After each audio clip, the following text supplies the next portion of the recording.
The Raven by Edgar Allan Poe.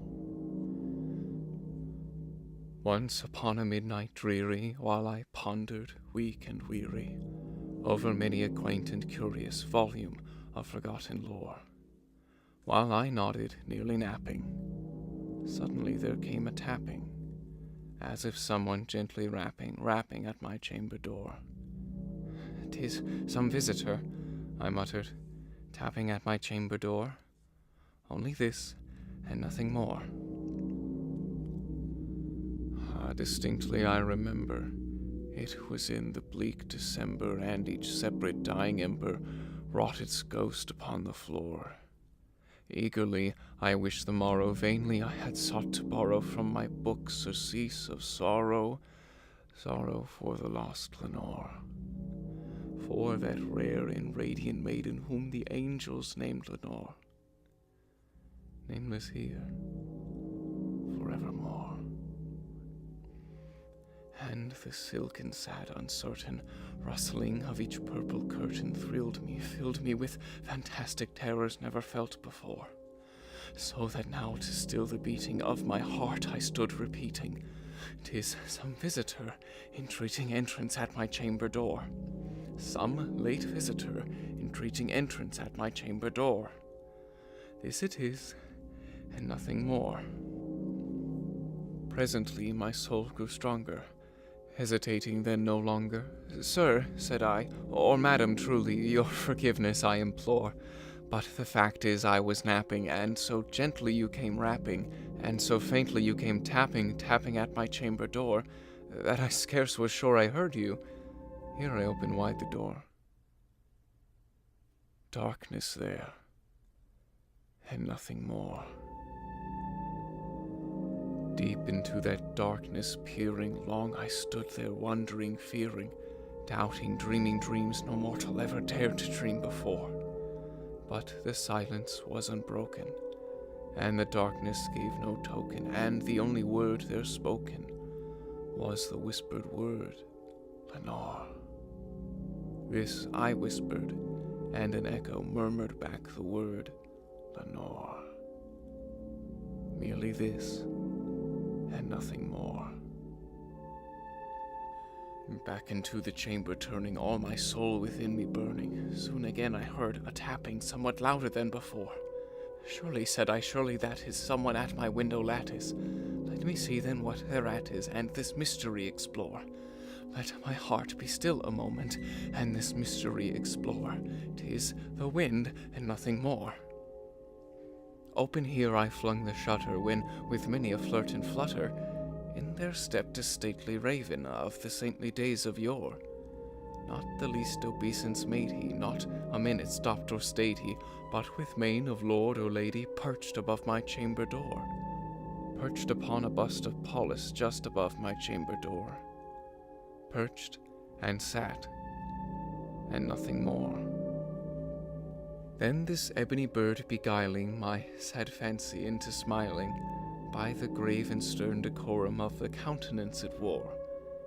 "Though thy crest be shorn and shaven, thou," I said, "art sure no craven, ghastly, grim, and ancient raven, wandering from the nightly shore. Tell me what thy lordly name is on the night's Plutonian shore." Quoth the raven, "Nevermore." Much I marveled this ungainly fowl to hear discourse so plainly, though its answer little meaning, little relevancy bore. For we cannot help agreeing that no living human being ever yet was blessed with seeing bird above his chamber door, bird or beast above the sculptured bust above his chamber door, with such name as Nevermore.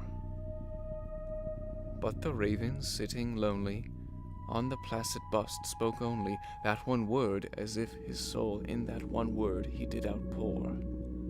Nothing further than he uttered, not a feather than he fluttered, till I scarcely more than muttered, "Other friends have flown before. On the morrow he will leave me, as my hopes have flown before." Then the bird said, "Nevermore." Startled at the stillness broken by reply so aptly spoken. Doubtless, said I, what it utters is its only stock and store, caught from some unhappy master, whom unmerciful disaster followed fast and followed faster, till his song one burden bore, till the dirges of his hope that melancholy burden bore, of never, nevermore. But the raven, still beguiling all my sad soul into smiling, straight I wheeled a cushioned seat in front of bird and boston door. Then upon the velvet sinking, I betook myself to linking fancy unto fancy, thinking what this ominous bird of yore, what this grim, ungainly, ghastly, gaunt, and ominous bird of yore meant in croaking nevermore. This I sat engaged in guessing, but no syllable expressing to the fowl whose fiery eyes now burned into my bosom's core. This and more I sat divining, with my head at ease reclining on the cushion's velvet lining that the lamplight gloated o'er, but whose velvet violet lining with the lamplight gloating o'er she shall press nevermore. Then methought the air grew denser, perfumed by an unseen censer swung by seraphim whose footfalls tinkled on the tufted floor. Wretch, I cried, thy God hath lent thee, by these angels he hath sent thee, respite, respite, and nepenthe from thy memories of Lenore. Quaff, oh quaff this kind nepenthe, and forget this lost Lenore. Quoth the raven, nevermore. Prophet, said I, thing of evil, prophet still if bird or devil, whether tempter sent or whether tempest toss thee here ashore, desolate yet all undaunted, on this desert land enchanted, on this home by horror haunted, tell me truly I implore, is there balm in Gilead? Tell me I implore.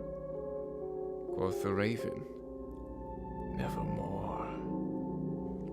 Prophet, said I, thing of evil, prophet still if bird or devil, by that heaven that bends above us, by that God we both adore, tell this soul with sorrow laden, if within the distant Aidenn it shall clasp a sainted maiden whom the angels named Lenore. Clasp a rare and radiant maiden whom the angels named Lenore. Quoth the raven, nevermore.